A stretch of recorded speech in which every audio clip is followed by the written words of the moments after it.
something we spoke about the last time you were on the channel was, I think we were about to sign Ben Chilwell. We just signed Ben Chilwell. And I spoke to you about how important fullback play could be in Lampard's Chelsea moving forward. That's the way it's turned out. I mean, even the other night, Ben Chilwell getting his third Premier League assist of the season. I believe that's the most assists for a Chelsea player in the Premier League so far, which is a surprising stat considering we do most of our attacking down the right. But Reece has looked incredible, hasn't he? I mean, seeing that come to fruition this year with Reece and Ben has been really exciting, hasn't it? Yeah, magnificent. England's fullbacks, the England starting fullbacks. So the thing is, right, almost certainly our conversation from those months ago, probably we would have talked about, because Lampard said this a while back when he was early doors getting appointed as Chelsea manager. Obviously, he had Azpilicueta and like Alonso and stuff, and not completely different player profiles to these guys. And he's always maintained, Lampard, as much as he has the arse with Jurgen Klopp for a lot of time. He looks at him as the benchmark, as the manager, as a team, as a club structure, as not exactly other team players, because Chelsea play a bit different. But he said he's always put so much offensive value on fullbacks, and he says they're so important. And he may have even done it when he was a BT Sports pundit, talking about the importance of fullbacks and how he wants them to be a big part of the attack. And Azpilicueta getting a few more assists and stuff, great. But now he's got his boys basically.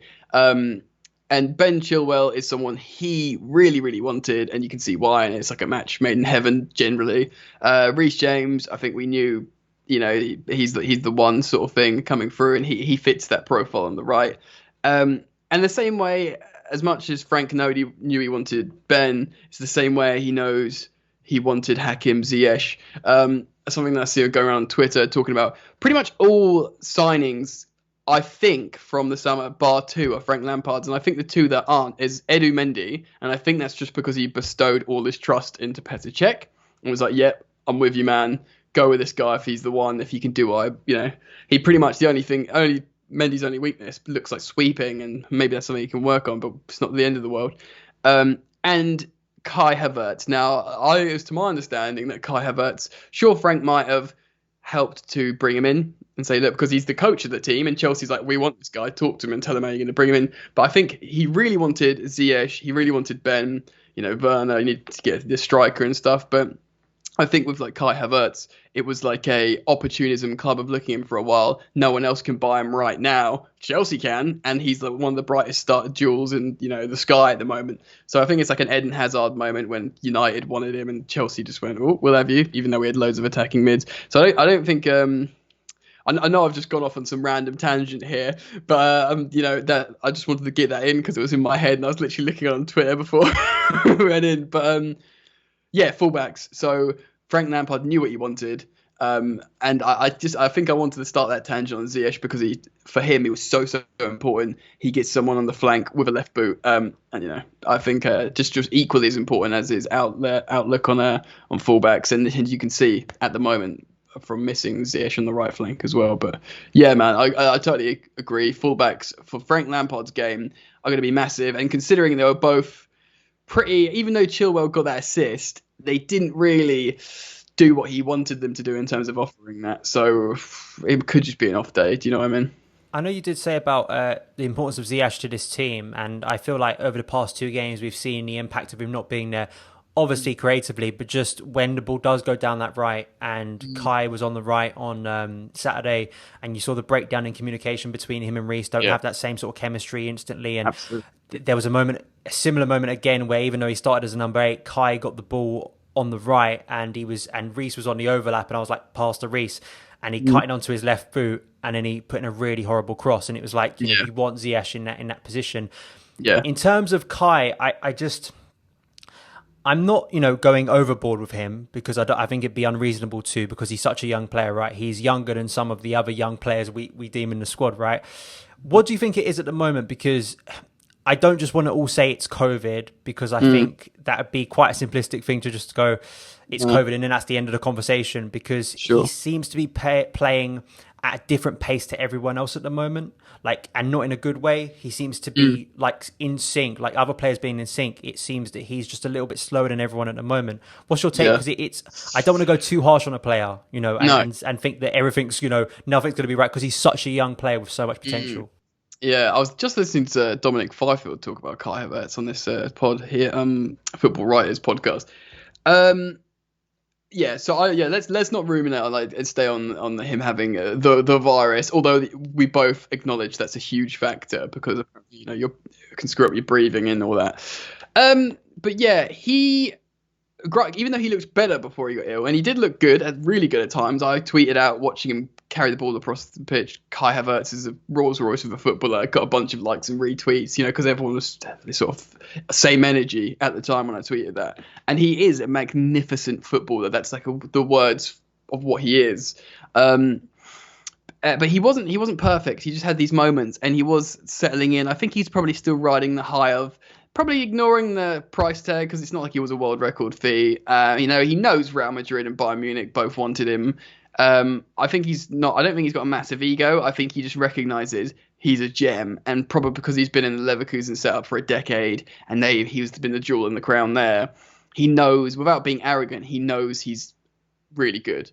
And he probably that kind of acknowledgement he carried over into the Chelsea team originally, and you saw these moments, this, that, and the other. He wasn't celebrating massively when he scored a hat trick. I know it was against Barnsley, but it's still a hat trick in his new club. He was pretty chill. He's like, I'm out here to be good and be this player you're all saying. And I think now he's rattled, and he's getting bodied off the ball.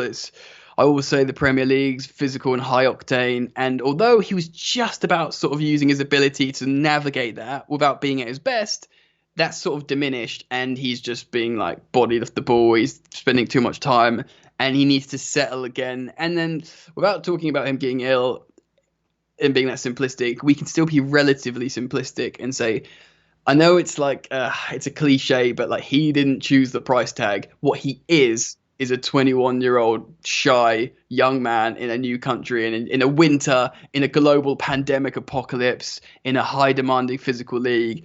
And, he's not been bought to be this steely character. He's bought to be this world-class talent to bring through as and when and utilize. And that's and that's fine. And he will come good. He's got all the Chelsea do such, extensive scouting now. You could argue in terms of foreign imports, maybe they got Bakayoko wrong part of the time, people like that. It looks like it was good to go, but they looked at Kai for a while, and everyone wanted Kai Havertz, different leagues as well, but it will take him a little while. Now, just to use the example of Hakim Ziyech, he brings that arrogance. Hakim Ziyech, man, he is built he's about as broad as a 14-year-old girl. Do you know what I mean? But he's got it up here. It's all up in his head. He's super self-confident, and his dovetails of Reece because he's without trying to get too meditative here, he's mindful, he's in the moment, he's focused. That's why he knows where Reece is. They dovetail really well, and he'll make that quick pass, the daring pass, the arrogant choice to do that, where they're so present of mind in the game to be making those things, not caring about everything else, where clearly Kai, he's so far from that place. He's so far from that place. And even if he's not the arrogant, I'm super good Hakim Ziyech style player, he still needs to be, I'm a Chelsea superstar. And right now he's thinking, what the hell is going on? What's happening? And that's a mentality thing. It's not ability.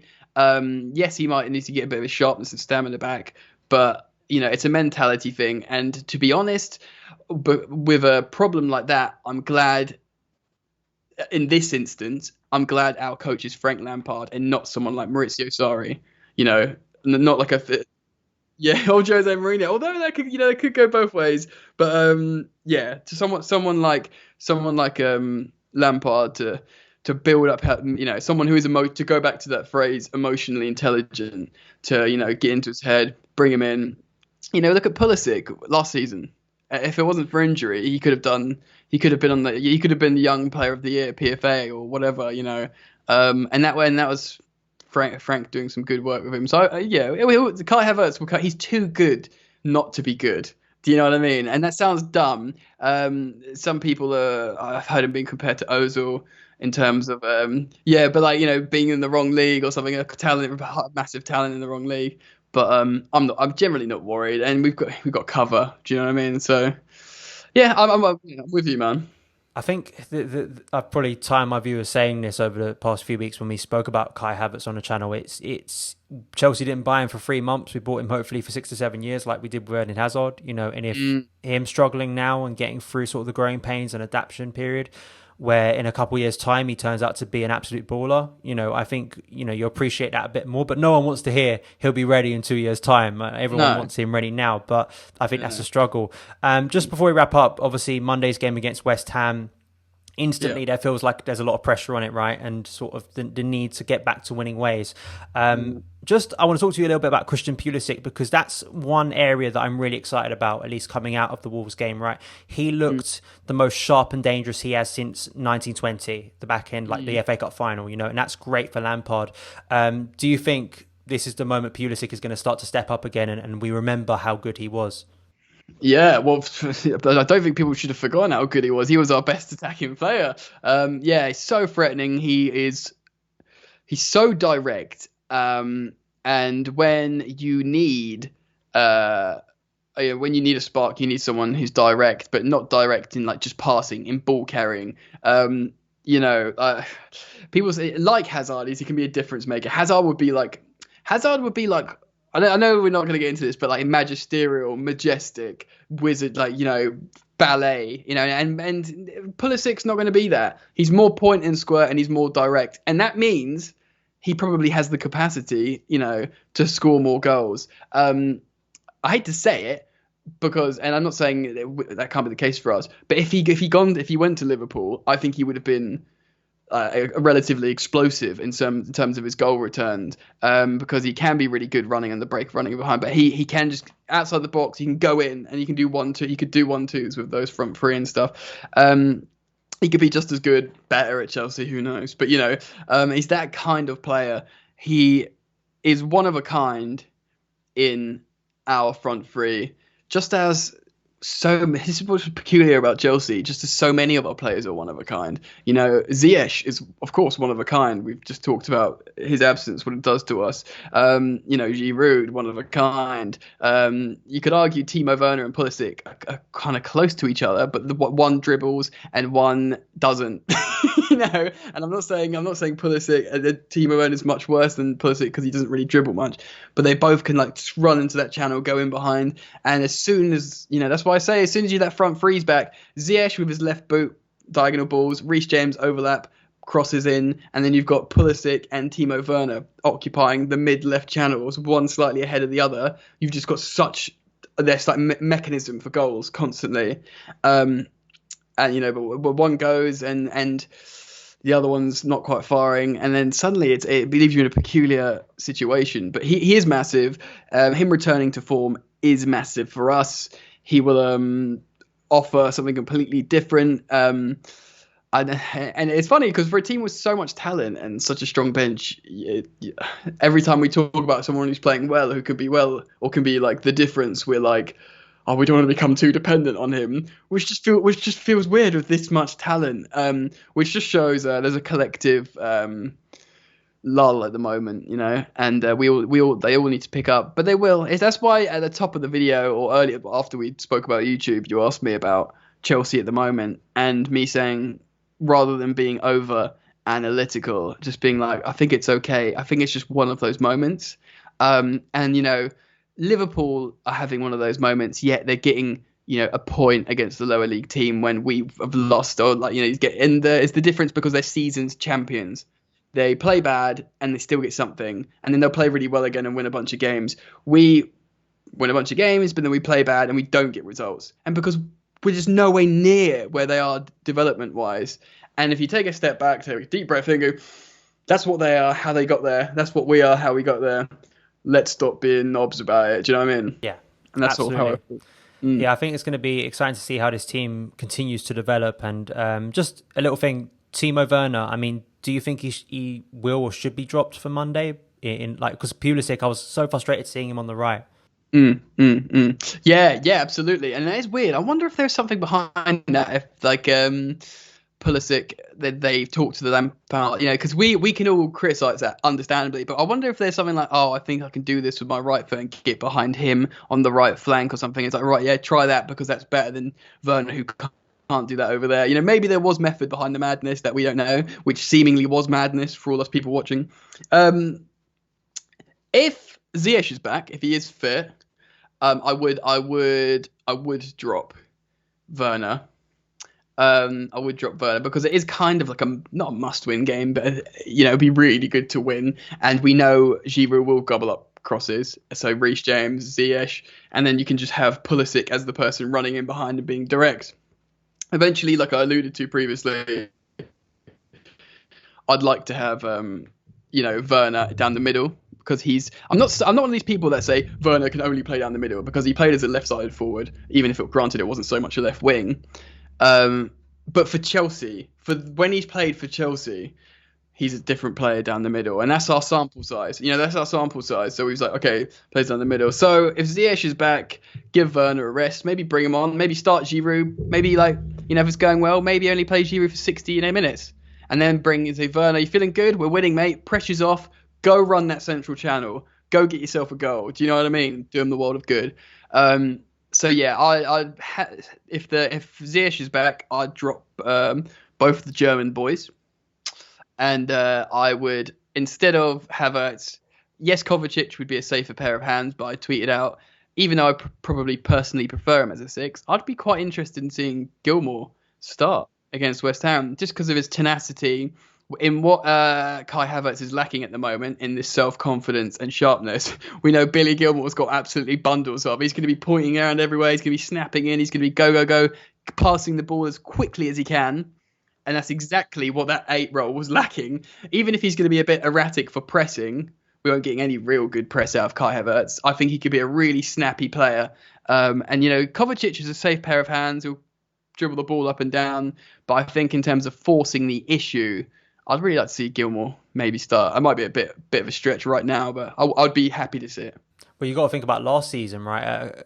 A really important period when we were struggling for form, and he brought in Gilmour, enforced by injury, of course, for Liverpool and Everton, and it worked wonders, of course, in that deeper role. But when Chelsea is struggling for form, when a team's struggling for form, you don't want us to get into our shell and start passing the ball sideways, and it all gets a little bit slow. There needs to be sharpness. And the one thing I know of Billy, right, is he'll get the ball, he'll turn, and he'll try and move it as swiftly as possible. And maybe that's just that little turn, or that little thing could break down at West Ham, on Monday night. And I wouldn't be stunned, because we know the faith that Lampard has in Gilmour, and I expect him to get more minutes as the season goes on, hopefully. But thank you so much, Anne, for coming on the channel. Great discussion. As I do with all my guests, I want to give you the chance to shout out where people obviously can find your work online, anything lined up as we head up to Christmas and into the new year, 2021. Yeah, well, thanks for having me on, mate. It's been very interesting and enjoyable. Football Therapy on YouTube. I am being a little bit more. I'm being active on my other YouTube channel, Jan's Yard, which is kind of like a vlogging streaming channel. So if people are interested in hearing me talk like you and I have talked today, less like a sort of, because I'm more like presentery on Football Therapy, then check out Jan's Yard on YouTube to get more of that. And thanks for having me on, mate. No worries, mate. All the links to Jan's work will be in the description box below, so please go and check it out and support Jan's work. Thank you guys so much for taking the time to watch this video. If you did enjoy it, hit that subscribe button and a notification bell so you never miss an upload. Follow me on Twitter @SonOfChelsea. Have a great day, and I'll see you again.